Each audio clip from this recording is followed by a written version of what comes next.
And here we want to prove homework for uniform continuity or uniformly continuous. Prove each of the below equations are either uniformly continuous or not. Okay, so we want to prove f of x equals to 1 over x is not uniformly continuous on the interval 0, 1. So, okay, so here we have, sometimes you may see it something like this, whereas prove,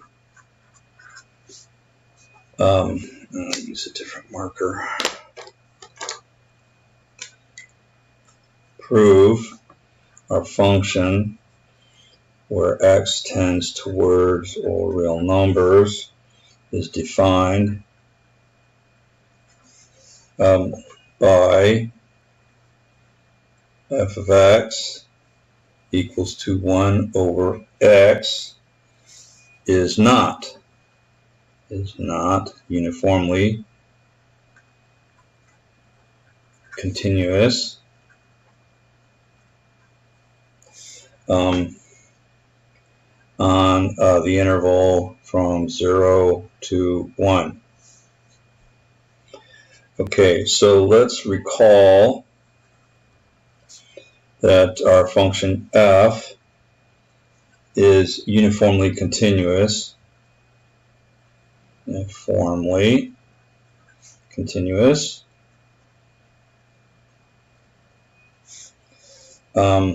if for all epsilon greater than 0 there exists a delta greater than 0 such that for all, we'll use x and z this time.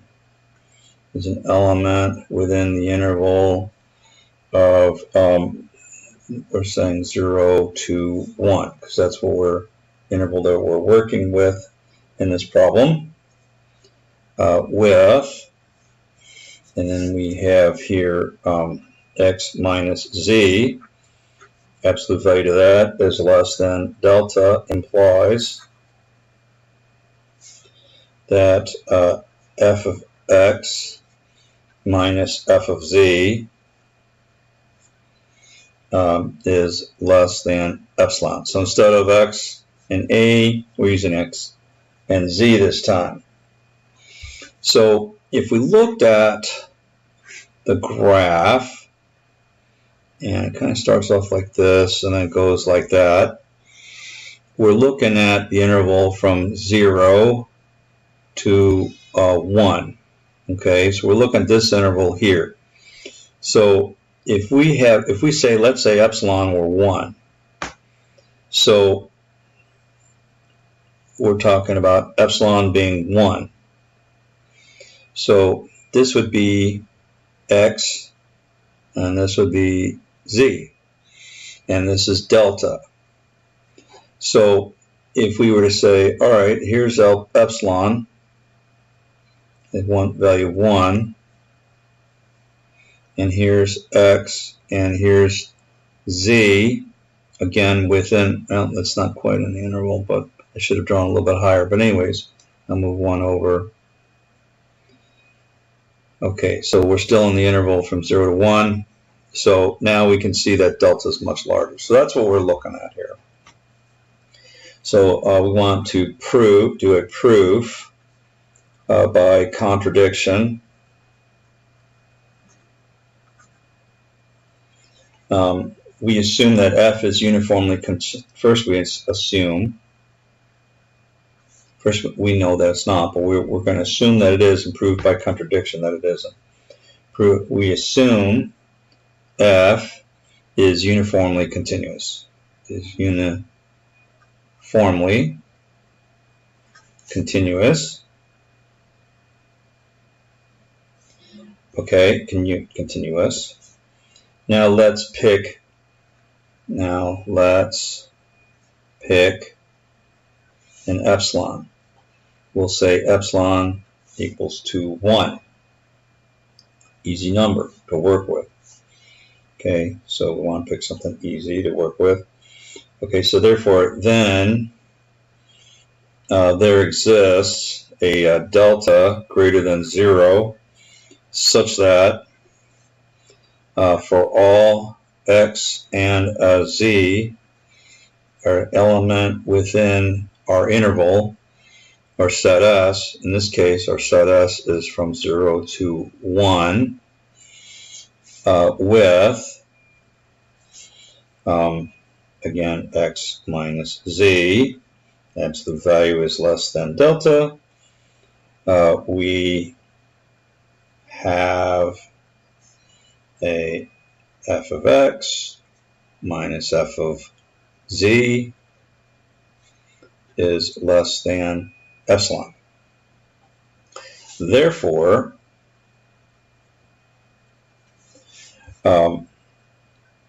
we're going to say that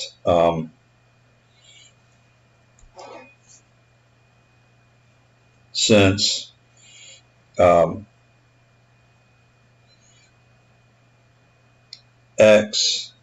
of x is going to equal 1 over x, then f of z is going to equal 1 over z. Okay, so that means that we're going to take this and we're going to put in 1 over x minus 1 over z, and we said that epsilon is equal to 1, so that means that's going to be less than 1 because we established epsilon to be less than 1. I mean, we established epsilon to equal 1, so therefore this function, this absolute value, since it's less than epsilon, it's going to be less than 1, and epsilon is 1, it's going to be less than 1. All right, now if we can find a contradiction in this statement, then f is not uniformly continuous. If we can find a contradiction in this statement, then f is not uniformly continuous. Then f is not uniformly continuous. Now I'll just abbreviate continuous. Okay, so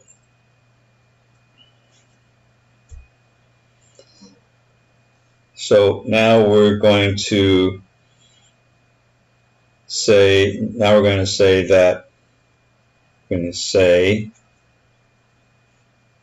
that the absolute value x minus z is less than delta is not true.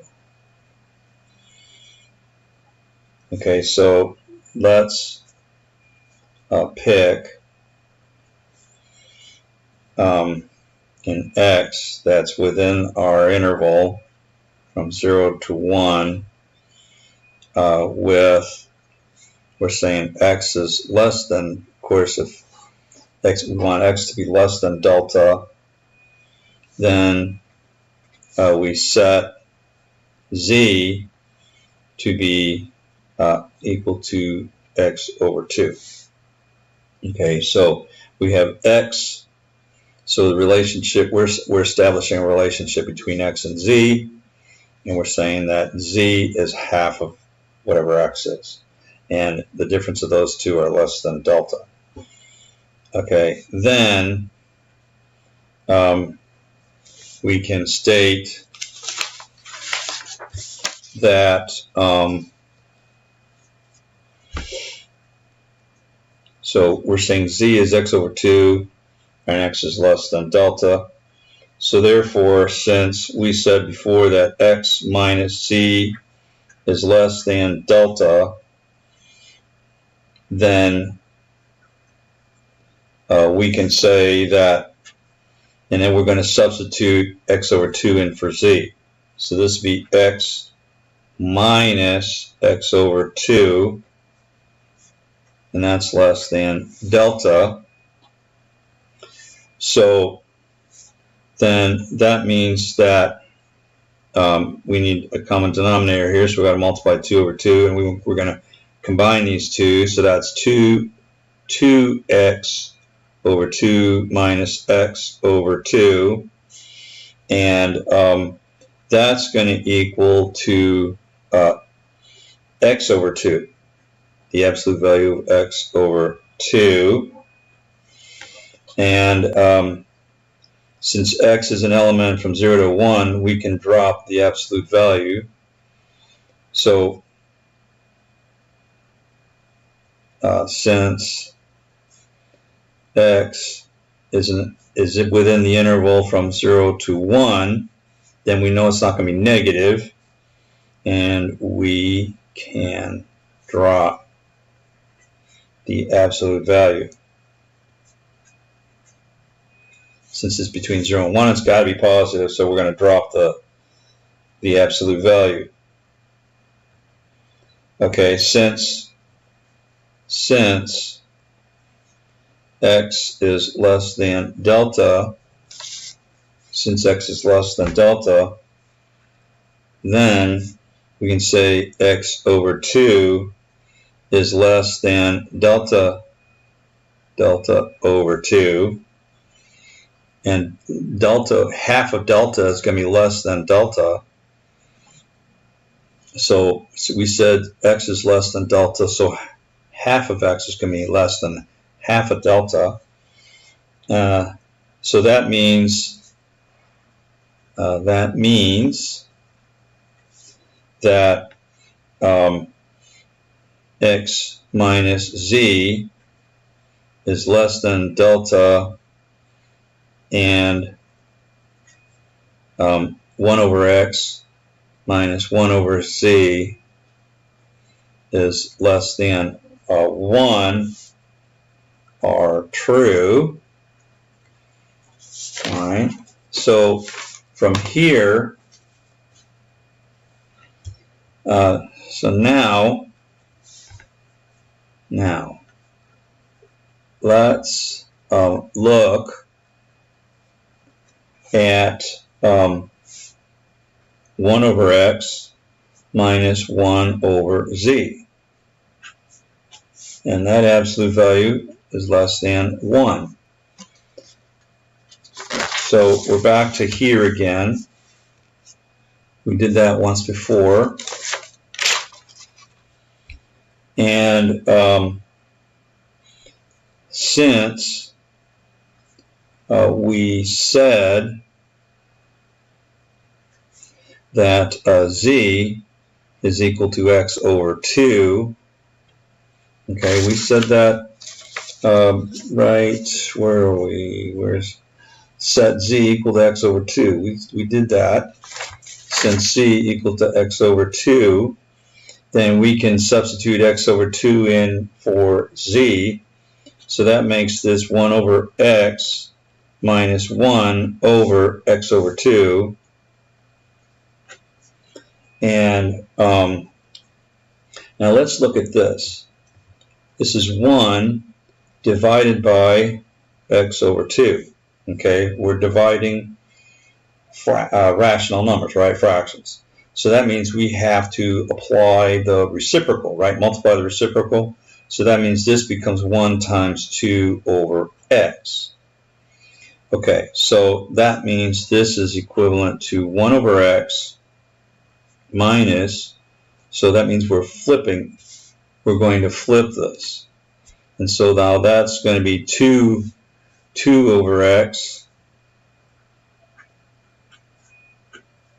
Okay, so 1 divided by x over 2, multiply the reciprocal, that becomes 2 over x. And so now 1 minus 2, that's going to be absolute value of a negative 1 over x. But since we're working with absolute values, this is the same thing as, we're going to get the same result as this, as if it were 1 over x. So that means that we've got the absolute value of 1 over x is less than 1, because we said that epsilon was 1, right, up here.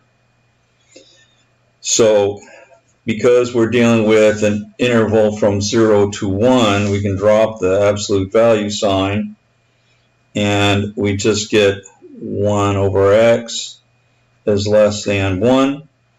So if we multiply x to both sides, we get 1 is less than, so we're saying that x, that 1 is less than x. We're saying that x is greater than 1. But we said that x is in the interval from 0 to 1.